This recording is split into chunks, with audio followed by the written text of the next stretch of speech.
تعالوا نروح نشوف القضية التانية دي.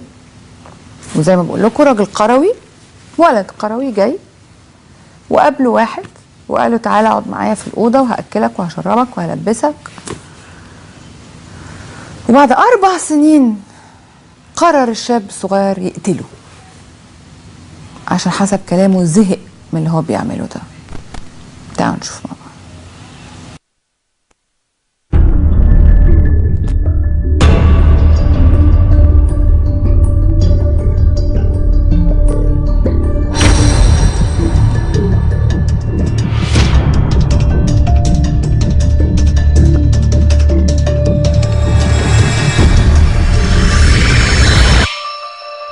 ده صاحب القهوة اللي انت بتشتغل فيها صح؟ لا سعادتك. امال ايه؟ انا كنت نازل من البلد اشتغل، رحت على شيخ قهوجية، كنت بدور على سكن، فهو وداني اتصل بعبد اللطيف ده، حضرتك اتصل بيه جه، فقلت له هديك ايجارك وهدفع لك ميه ونور واللي انت عايزه هتاخده. فسعادتك قعدت معاه اسبوعين، الكلام ده من 4 سنين. قعدت معاه سعادتك اديته 100 جنيه، فنزلت البلد. كنت بنزل يعني اجازة كل سنة. انا اعرفه من 4 سنين، كنت بنزل كل سنة شهر اسبوعين. السنة دي اكتر فترة انا قعدت معاه فيها. حضرتك انا ما كنتش اعرف اللي هو قعدت معاه في البيت يعني؟ قعدت معاه في الشقة اللي هو كان مأجرها في الفلك. يعني قاعد معاك في نفس الشقة؟ هو قاعد معايا في نفس الشقة. ما انت مأجر منه ايه؟ ما انا مأجر معاه، يعني بدفع معاه الايجار بساعد. بالنص يعني؟ سعادتك بتشتغل ايه؟ انا بشتغل في كافيتيريا. هو بيشتغل ايه؟ هو بيشتغل في كافيتيريا برضو، بس هو ميعاده من 12 ل 12 وانا ميعادي من 6 بالليل ل 6 الصبح. هو بيبقى عنده كام سنة؟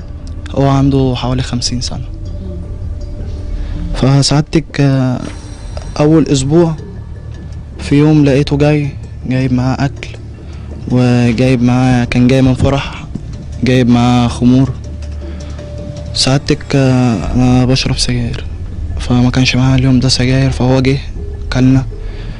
قلت له شربت معاه وبعدين؟ شربت معاه حجر معسل، فمش عارف سعادتك كان حاطط عليه ايه. فبعدها دخت سعادتك نمت، فبعديها صحيت على الساعة، الكلام ده كان الساعة 2:30 كده، فعلى الساعة 3-4 فقت سعادتك، لقيته بيعمل لمؤاخذة كلام شيزوش خالص سعادتك، ويعني مش قادر اقول الكلام ده. وبعدين سعادتك رحت صورته تصوير كده، ويعني سعادتك صورته ليه؟ عشان بعد كده ما تجرأش يعمل معايا كده. هددته، قلت له انت لو عملت معايا كده هفضحك في الدنيا كلها، هفضحك في المكان اللي انت بتشتغل فيه ومع العالم اللي انت شغال معاه. سعادتك بسبب التصوير ده ما قربليش تاني، يعني لحد صورته عريان يعني ولا صورته ايه؟ صورته عريان. فسعادتك بسبب التصوير ده ما قربليش تاني لحد يوم الحادثة.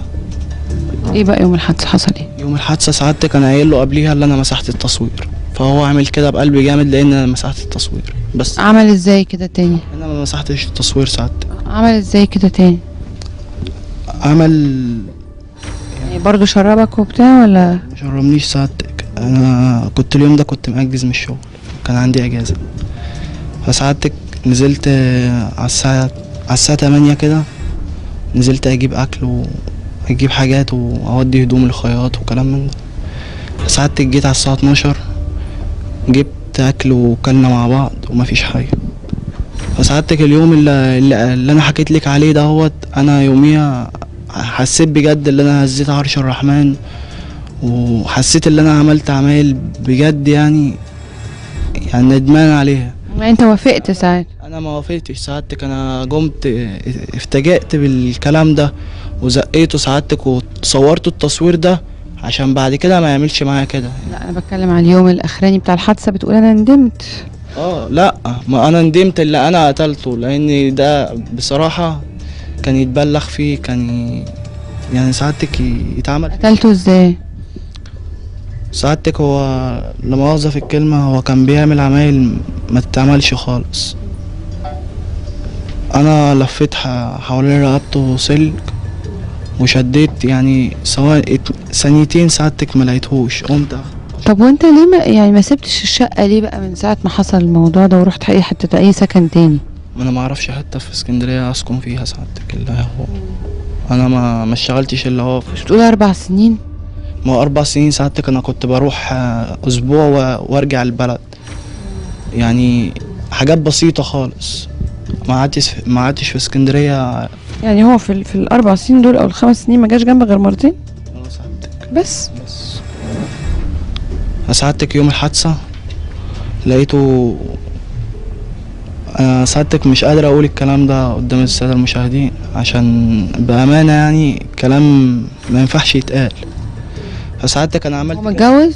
لا مش متجوز ساعتك، انا عملت كده. كان عمره اتجوز؟ طيب ايه، كان اتجوز قبل كده؟ لا ما اتجوزش كده قبل كده. فساعتك انا عملت كده بدافع عن شرفي وعن عرضي وساعتك انا بامانه يعني ندمت اللي انا عملت كده، بس انا مستريح من جوه لان انا هزيت عرش الرحمن، وانا حاسس ان انا كده بكفر عن ذنبي ساعتك. هزيت عرش الرحمن عشان انت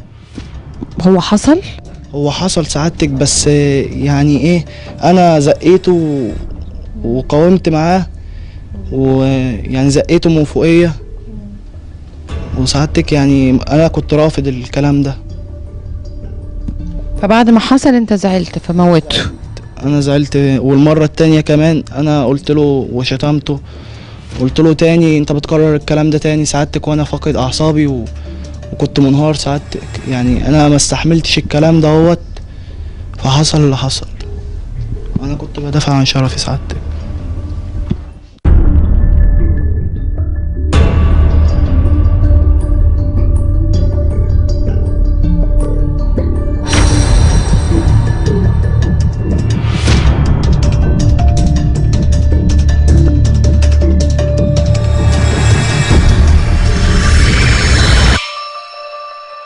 سمعت ان اخدته اكتر من اسبوع في حالة بحث عن قاتل مش عارفة اقول ايه الحقيقة، اللي هو العامل بالكافيتيريا ده.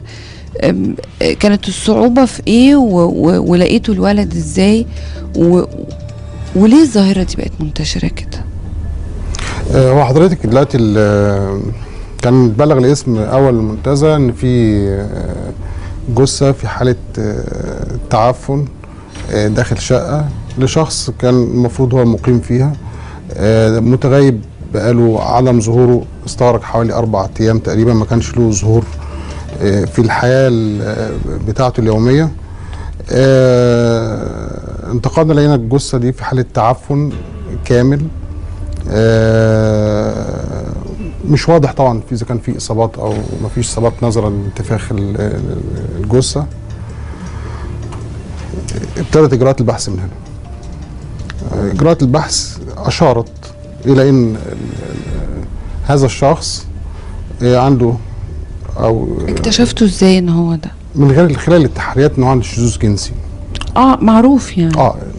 ابتدينا على طول اجراءات تحريات سريعه، وانه بيستقطب بعض الشباب عمر عن شبابهم يعني في السن الصغير، يعني معروف عنه في الحته كده.